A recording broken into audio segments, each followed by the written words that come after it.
Hi, my name is Nikki. I'm the Obsessive Bookseller, and welcome to my channel. Today I'd like to talk about books 4, 5, and 6 in the Wayward Children series by Seanan McGiure. I had wildly different experiences with each of these books. Starting with In an Absent Dream, easily my favorite book of the entire series. And probably looking back at book 1, one of the most interesting characters in book 1, this is her story. And I loved every moment. It was completely transporting. Unlike in other books, I feel like the pacing for every section of the book was appropriate. We didn't spend too much time in the backstory before they found the door. We didn't spend too much time in the world. And it was the first world where I felt like the author really dug into the culture and what was going on in this place. A lot of times the world itself is kind of an afterthought and it doesn't feel complete to me. In this case, it definitely felt complete. There weren't that many more additional characters in this one, but the characters had more of an impact on the main character and what was going on. The idea of it was so freaking cool. It played with this idea of checks and balances and commitments. You can't get too out of balance or else the world itself will punish you. There's consequences. Everything has a consequence. And it was kind of eerie in a way that the story went down. It was one of the first ones I got really frustrated with how naive the main character was.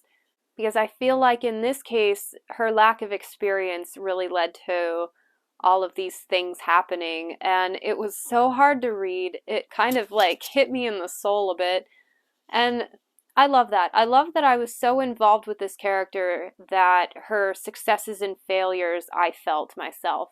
I even love the way it wrapped everything up. I really hope this isn't the last we see of this world. It's the best one in the series so far, and it reinvigorated how excited I was to continue on with the series. And then we get to book 5, Come Tumbling Down. That should have been my first clue, that title. That we were going to be with my least favorite characters. So we were already in a world I didn't like, with characters that I had a hard time, like just bored with them. Like I felt like their story was told. Why are we back here again? Evidence would indicate that this particular set of characters are the author's darlings, because only this audiobook and the other one following this audiobook were narrated by the author herself, so they obviously have a special place in her heart. They are not working for me. And I also thought the pacing of this one felt so rushed. I felt like book 3, Beneath the Sugar Sky, integrated a whole bunch of characters from the school, and I really liked that they were involved in everything. In this one, they felt unnecessary. They felt like just kind of walking bodies that weren't really adding to the scenes, and they really didn't contribute much other than to maybe do a couple things that will advance their plot for future books. So there were a couple things that happened here that I'm glad I know about, but overall, perhaps the story needed to be told. Perhaps there wasn't as much of a resolution as there needed to be in the last book, and that was one of my complaints. But yeah, I just didn't enjoy it. It was one of those where even though it's a very, very short book, I was speed reading just to get it over with. But I had just come off of In an Absent Dream, so I thought, okay, well, maybe it's alternating hit or miss. So I picked up Across the Green Grass Fields and had a much more satisfying experience with it. This is one of those that took a lot of time at the front end, kind of building the character and her conflict, and it dealt with real world grade school problems, like stuff that young girls face that does not get talked about a lot. At least I don't hear about it a lot.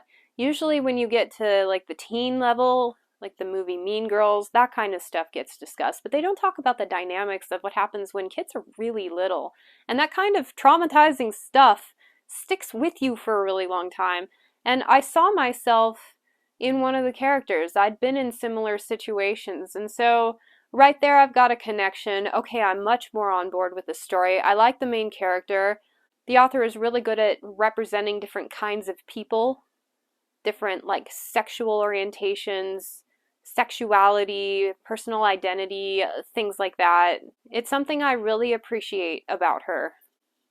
So once we got to this world in the green grass fields, My enthusiasm for the story waned a little bit. It was really interesting, but the conflict that was going on in that world was not nearly as interesting as what was happening outside of it in our world.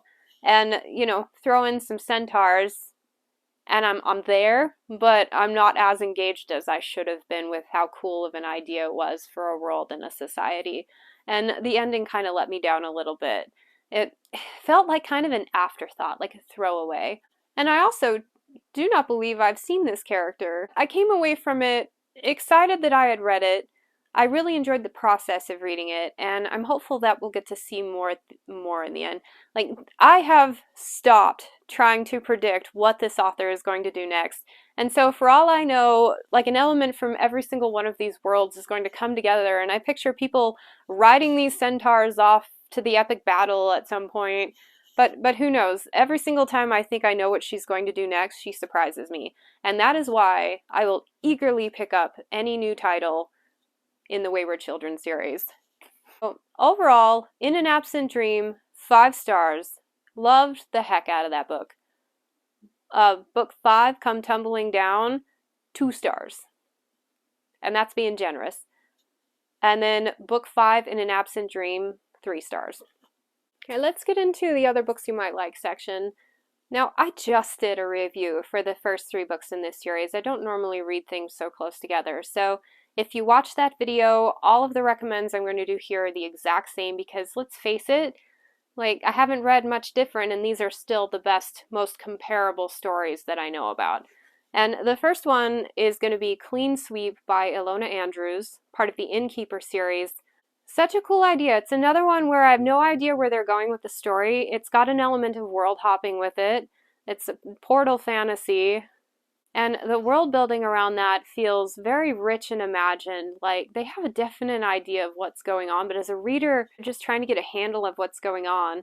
And I felt the same way about Wayward Children, like trusting in the process that the author is going to take it somewhere awesome. So yes, that's a good comparison. Her Edge series is also quite good. An Accident of Stars by Foz Meadows. A portal fantasy, good representation. I really love like the world building aspect of this one and the culture that we got enmeshed in. I wish it had been realized just a little bit more, but the second book kind of really brought it home for me. I wish there was more being written in this series. Right now it's only 2 books. Highly recommend that one. So the first Wayward Children book took on a very mystery aspect, like solving a crime. And it instantly reminded me of The Naturals by Jennifer Lynn Barnes, one of my all-time favorite books, let alone YA. If you like the boarding school aspect and the mystery in the first one really drove the story for you, then I think you'd like this one as well. And this one does not have any fantasy elements. Hex Hall by Rachel Hawkins. The Wayward Children series tackles a lot of very adult themes, and it's very dark. But at the same time, it also knows when to have a little bit of fun with things. So take away a little bit of the darkness and add a little more fun, and you have this series here. Very delightful, and I think a pretty decent comparison if you know you're going into something a little bit fluffier. Nice Dragons Finish Last by Rachel Aaron. There's a cheeky aspect to Seanan McGiure's writing. There's also like an unconventionality, and I think Rachel Aaron also does that well in this series here. And both series have this hodgepodge of genres where it reads like an urban fantasy, but it's got fantasy ideals, and then you have a little bit of mystery thrown in there. Yeah, I think this one would be really fun as well. So thank you so much for joining me for this review, and I hope to catch you next time. Bye.